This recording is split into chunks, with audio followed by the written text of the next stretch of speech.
Prayers and Meditations, page 276. December 4th, 1914. After long days of silence, entirely occupied by outer work, it is at last given to me to resume these pages and continue with Thee, Lord, this conversation which is so sweet to me. But Thou hast broken all my habits, for Thou wouldst prepare me for liberation from every mental form. Certain mental forms, more particularly powerful or adapted to the temperament, are sure guides to supreme experiences. But once the experiences are over, Thou wouldst have them free in themselves from bondage to any mental form, however high or pure it may be, so as to be capable of expression in the new, most true form, that is, the one most suitable to the experience. So, Thou didst break all my forms of thought, and I found myself before Thee, stripped of all mental constructions, as ignorant about this as a newborn child.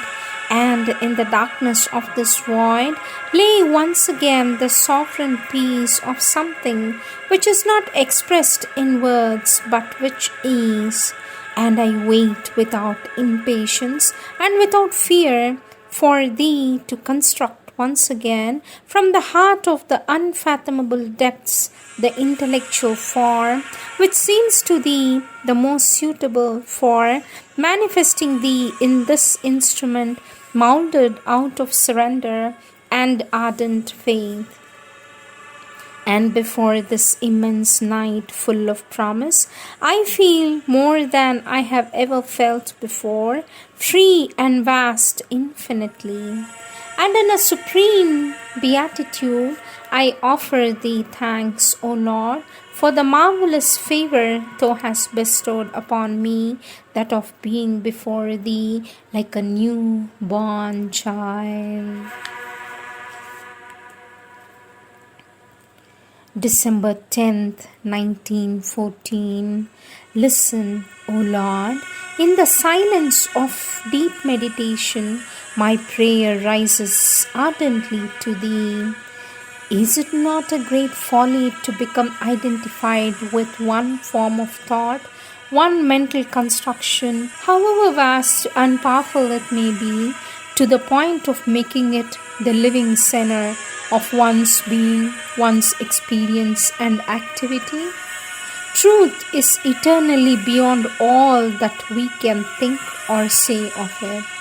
To endeavor to find the most suitable expression, the one best adapted to this truth, is of course a useful task, even an indispensable one for the integrality of one's own development and that of all humanity.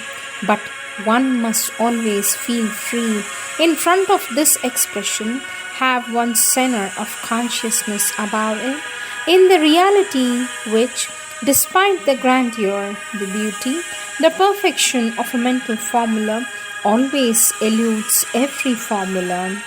The world is not what we think it to be.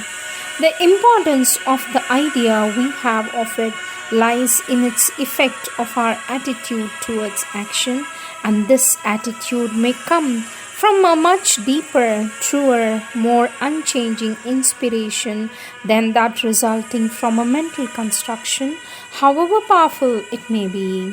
To feel in oneself the will to express for men the eternal truth in a completer, higher and more exact form than all those which has preceded, it is good, but on condition that one does not identify oneself with this work to the point of being its slave and losing before it all independence and self-control. It is just an activity and nothing more, whatever may be its importance from the earthly point of view, but it must not be forgotten that it is relative like all activities, and that we should not allow it to disturb our deep peace and that immutable calm which alone lets the divine forces manifest through us without any deformation. O Lord, my prayer is not formulated, but thou hearest it.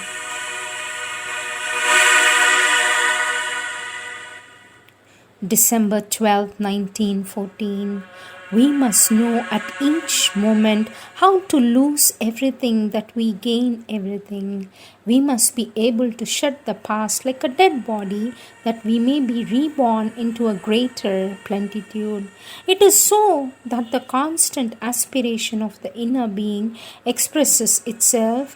Turn to thee, it wants to reflect thee in an ever purer mirror, and thy unchanging beatitude is translated in it into a propelling force of progress of an incomparable intensity, and this force is transformed in the most external being into a calm and assured will which no obstacle can vanquish.